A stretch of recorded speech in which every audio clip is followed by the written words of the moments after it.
The UN has expressed fears of a full-scale war as the deadly conflict between Israeli forces and Palestinians continues for a third day. Israel's Prime Minister Benjamin Netanyahu warned Palestinian militants that this was just the beginning, threatening to strike with blows they haven't dreamed of. Tonight, President Biden said he had spoken to Mr. Netanyahu and said he hoped the violence would end sooner rather than later. At least 65 Palestinians, including 15 children, and 6 Israelis are reported to have been killed since Monday. In the past few days, Palestinian militants have fired a mass barrage of rockets into Israel, including on Tel Aviv. And Israel has carried out a heavy bombardment of Gaza, launching hundreds of airstrikes. Tensions have been growing in Jerusalem, partly fueled by a long-running threat to evict Palestinians from their homes in East Jerusalem.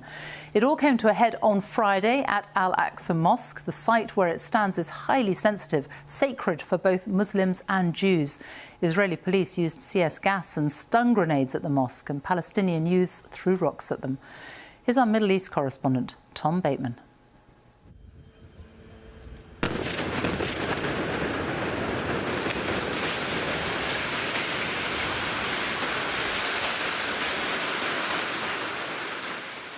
The world's asking if the region's on the brink of war. People who work to this feel it's already here. Palestinians in Gaza faced the fiercest Israeli bombardment since the last all-out conflict. Israel says it's going after militant leaders. Some were killed in their homes. But civilians died in this strike, say Palestinian health officials. In Gaza, a territory under blockade, grief quickly turns to anger.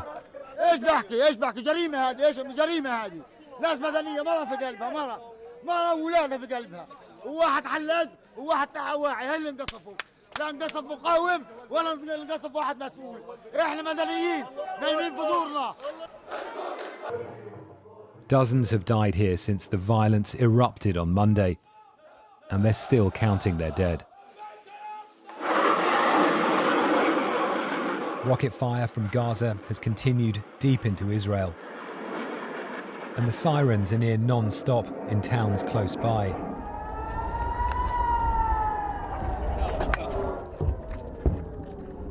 Whoa, okay, that's an interception. Let's get in. Jimmy. As we've heard airstrikes pound the Gaza Strip just a couple of miles away throughout the course of this morning into the afternoon. More retaliation, more fire from Gaza.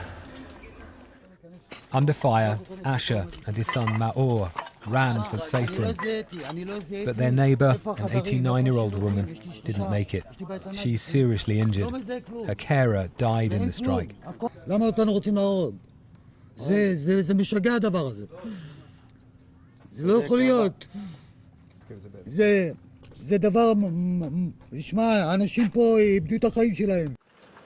There are growing international calls for restraint.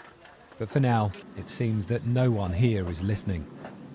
It is the intensity of these attacks that has led both sides to say they will step up their strikes in retaliation. A descent into much further violence seems inevitable. More rockets are shot down in Israel's skies. Tonight, in a mixed Jewish-Arab town, I saw how fear and chaos is spreading. Violence between Jews and Arabs inside Israel is spiralling. Here, Jewish extremists attack an ambulance and then check a car to see if Arabs or Jews are inside.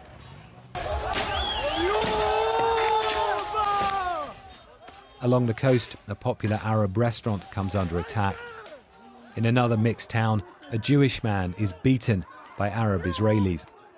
A synagogue has also been torched. Israel's leader calls it anarchy. A wave of anger that started in Jerusalem has spilled out to the occupied territories and into Israel itself. The country's engulfed in multiple flashpoints. It may be too late to contain it now. A curfew being enforced in one of those towns. It seems to be largely ineffective tonight.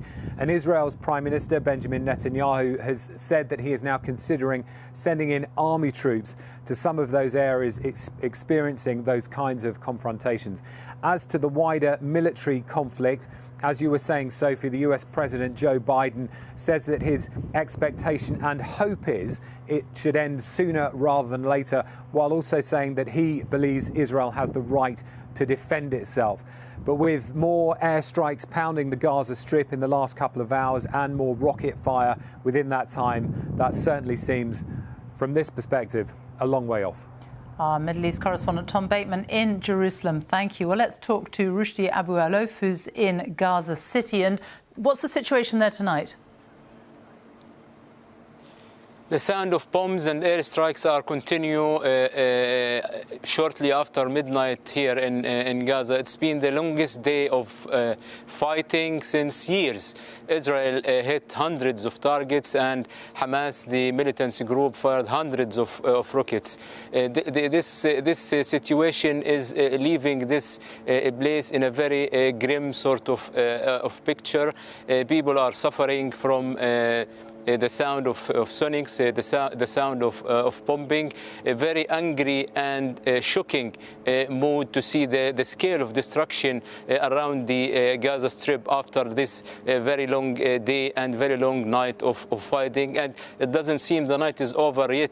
In the last 5 minutes, the Israeli airplanes have targeted a place in Khan Yunis. They are talking about also casualties in the place, and the latest Health Ministry figure is talking about more than 60 people killed. Half of them are civilians.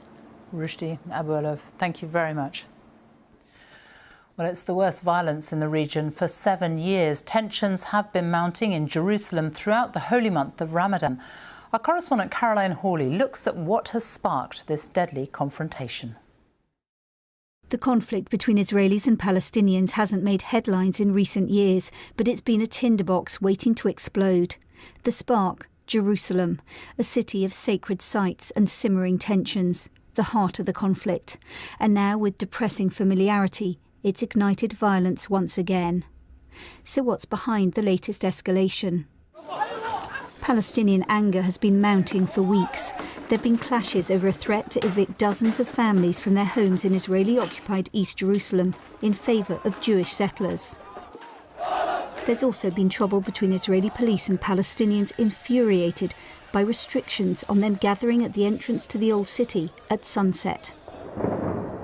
And then, on the last weekend of Ramadan, came clashes at Al-Aqsa Mosque, where Israeli security forces said Palestinians had been throwing stones.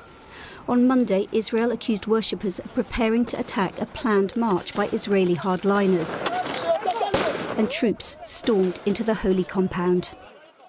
Hamas, which rules the Gaza Strip, is now portraying itself as the protector of Jerusalem, the defender of Muslim worshippers. It's called its barrages of rocket fire Operation Sword of Jerusalem. So why does Jerusalem matter so much? The importance of Jerusalem is perhaps the one thing that the two sides can actually agree on. It has both religious and national significance. The Israelis see it as their eternal, undivided capital, while for the Palestinians, they want it, or at least the eastern part of it, as the capital of their future state. But this latest escalation has gone way beyond Jerusalem. It's revived memories of the war in Gaza in 2014, which left more than 2,000 Palestinians and dozens of Israelis dead. That's the last time there was an explosion of violence on this scale. So what's been the international response? One of growing alarm. The UN Secretary-General said peace talks were the only way forward and must be revived. Boris Johnson and the Americans urged Israelis and Palestinians to step back from the brink. We believe Palestinians and Israelis equally deserve to live with safety and security. And we'll continue to engage with Israelis, Palestinians, and other regional partners to urge de-escalation and to bring calm.